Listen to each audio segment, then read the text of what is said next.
Danny, wake your ass up. The movie theaters are finally open, and you know what that means.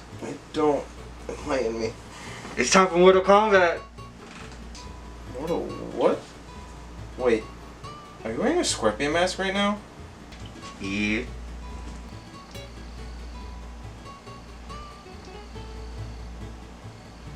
But I got a Sub-Zero mask for you. Ooh.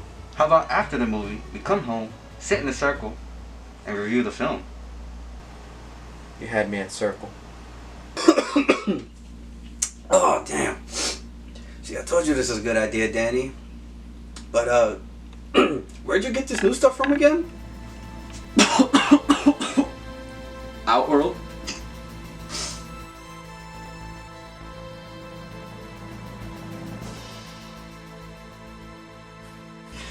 Well, the film starts off by introducing Scorpion and his family, and like any dark and tough superhero, their family dies. Sub-Zero shown to be the culprit, and we get one of the best fights in the movie. Scorpion dies and throws up some blood because, well, he's allergic to death. Alright, you're right. That was a great opening scene. But other question. Who are they?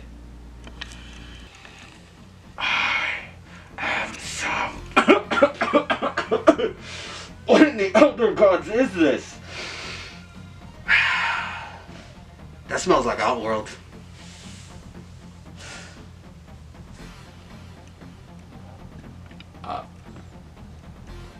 You see this too, right? I don't know what I see right now. Sweet. Let's keep going.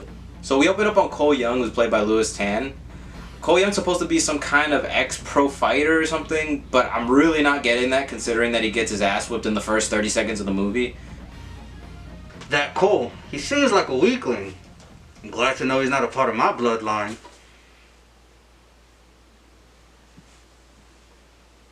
Anyways, Jax introduces himself to Cole. Him and Cole show each other their tattoos. His daughter says something funny. I don't care. We meet his wife. I still didn't care. Honestly, I could really do without the whole family right now. I just kind of want to get to Sub-Zero. Sub-Zero off the rip starts doing some crazy ass stuff. He starts raining down icicles from the sky, murdering a lot of people in the process. It's a rampage so crazy that even Elsa from Frozen would think it's too far. Oh, please. Elsa couldn't ice bend her way out of an igloo, and she was listening to Ice Ice Baby, riding on roller skates, sucking on all of ice. Sub-Zero, Sub-Zero, Sub-Zero. Relax, relax. Inhale the outward, inhale the outward.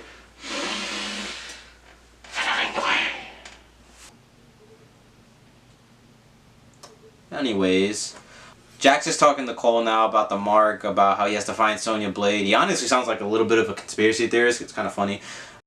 Then him and Cole separate so that Jax can go deal with Sub-Zero and gets absolutely massacred by this man. Literally, like almost 3 hits later, he's already getting his arms frozen, and then he's getting lightly yeeted off of the ledge right after.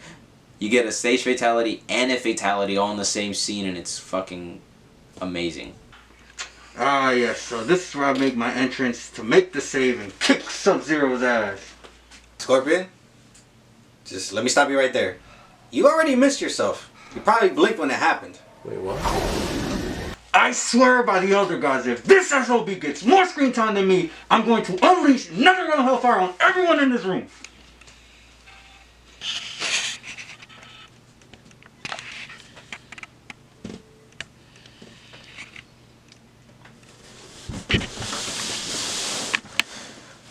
So, we finally meet Sonya.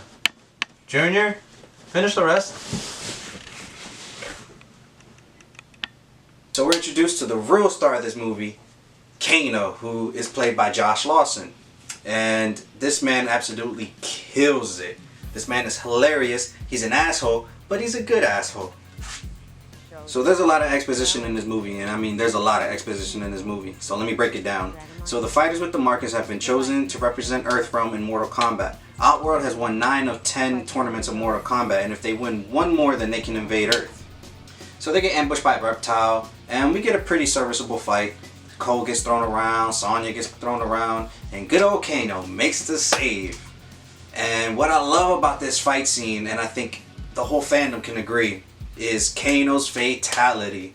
And oh my god, in the words of the great Kano, you fucking beauty. After that fantastic fatality, Kano and the gang set off for Raiden's temple. Kano knows the location because he sold guns in the area. You think Raiden was a client? I don't know, but let's not rule out Raiden pulling up on Shang Tsung with a pair of Uzis. I'm starting to grow impatient here. When do I make my grand entrance? Well, if you stop interrupting me, we'll get there quick. So then Kano and the gang end up getting on a plane and traveling to the temple. And they're gone. Wait, what? I can't believe I've been reduced to this. Wasn't I heavily promoted in the trailers and the posters?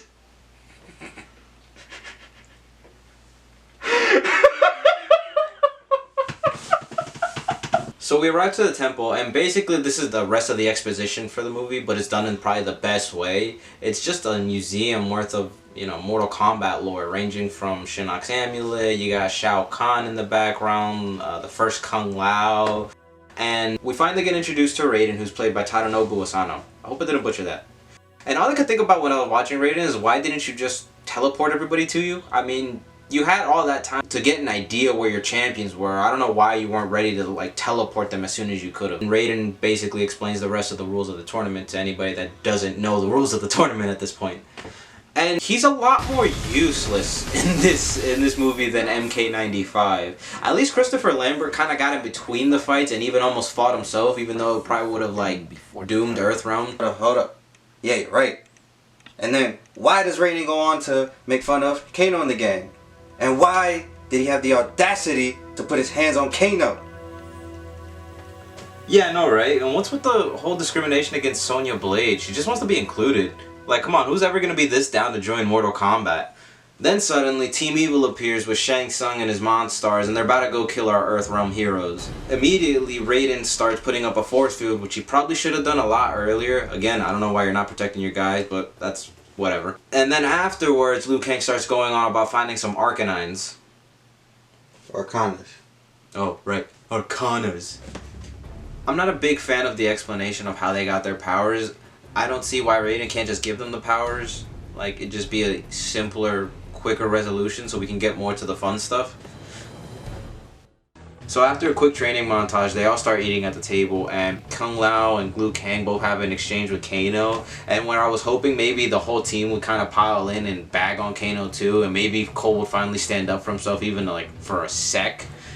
But nah, this team's kind of boring. I'm kind of surprised they're even together to begin with. And that's one of the more glaring issues in this film, is that you don't sense a bond within the team. And for all the flaws of the 1995 version, you still get a bond between the main characters and you care about their journey. And I just really don't care about this team's journey. Hey Scorpion, look.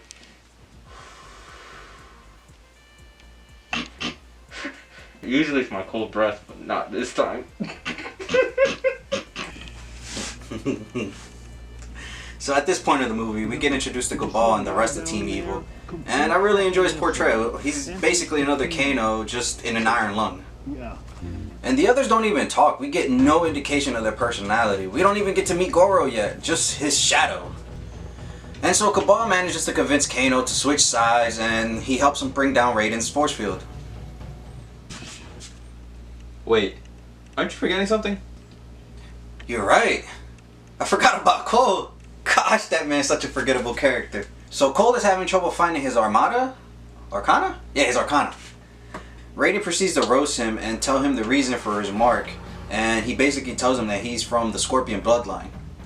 So I've yet to appear and they give all this screen time to a character who has no personality and realistically no real reason to be in this movie but just to set up that he's a part of my bloodline?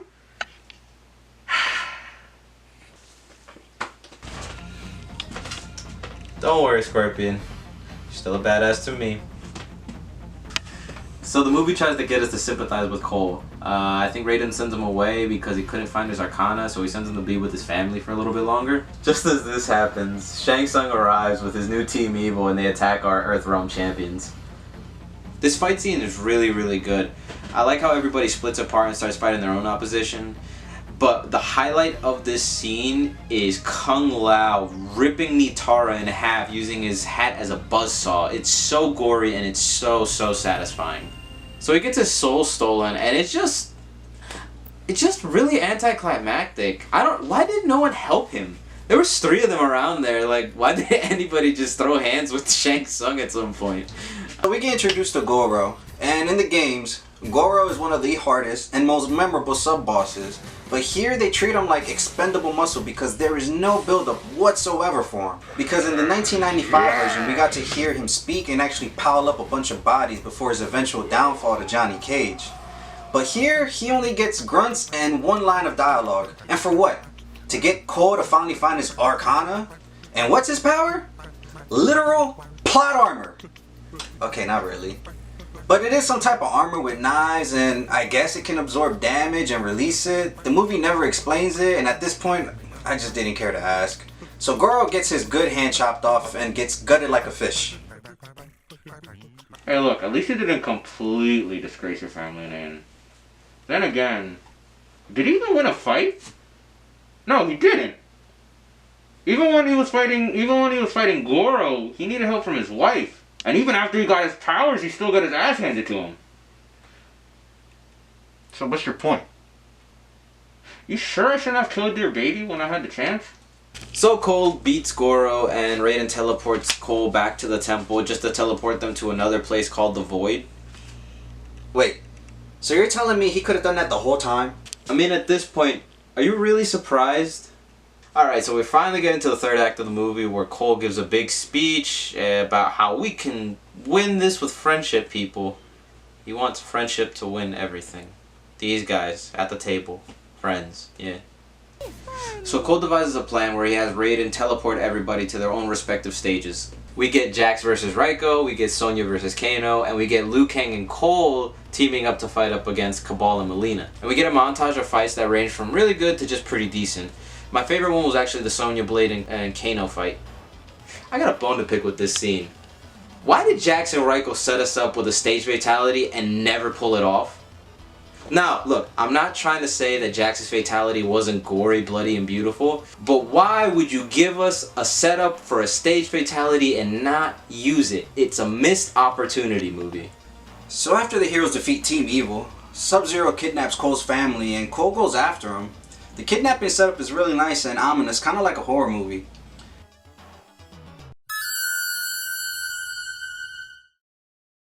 Cole and Sub-Zero start to fight and Sub-Zero defeats Cole. But just before he dies, a spear hits Sub-Zero's arm, leading to the reveal of Scorpion. Finally! Yes! Yes! Yeah! We're finally right! We're finally right! I did it! Yes! This fight is the best fight by far. It definitely has one of the best backgrounds and the best fight choreography in the film. What I love is the way they utilize their powers. You literally get all their special attacks and a few innovative attacks like the use of Sub-Zero's Blood Dagger. All in all, it's just a great fight scene. Even with all the crap we said about Cole, even he can't make this a bad scene. The team up with Scorpion to defeat Sub-Zero was well choreographed and satisfying because it ended with Scorpion's Hellfire breathing fatality. So the day is saved and Earthrealm remains untouched for a little while longer.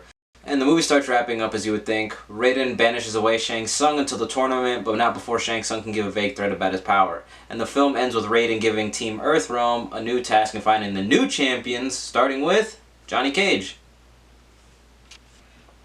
You know, for as much crap as we gave this movie, it's really not that bad.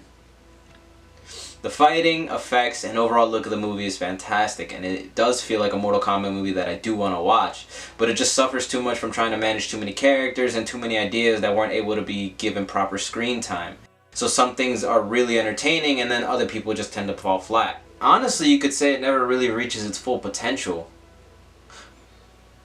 It never found its Arcana. Yeah, you're right.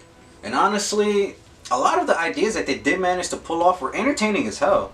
However, the subplot of Cole needing to find his Arcana would have been fine if the movie could make me care for him. They don't give Cole enough backbone for me to be behind the guy. I ended up liking Sonya's little arc of becoming an Earthrealm champion, And I found myself cheering for her when she killed Kano and finally getting her champion's mark. It just felt real unsatisfying with anything that Cole accomplished in the film. Yeah, this movie's no masterpiece, but if you're a fan of the Mortal Kombat franchise, it's definitely worth the watch and definitely worth the support. It sets up for many more fan-favorite characters to appear in future sequels. And if Cole is supposed to be the main protagonist for the rest of this franchise, the writers need to do a lot more to get us to support him, because I can't defend a guy who can't defend himself. Should have seen the dumb look on your face when I killed you. You know what? Black is a good color on you. Hold up. You didn't even beat me on your own. You know what? Maybe you and Cole are a little more related than you think. Hold up. First of all, I did that to build his confidence. Because on any given day, I would slap that mask off your face, grab you by the tongue, and stick it to a frozen pool.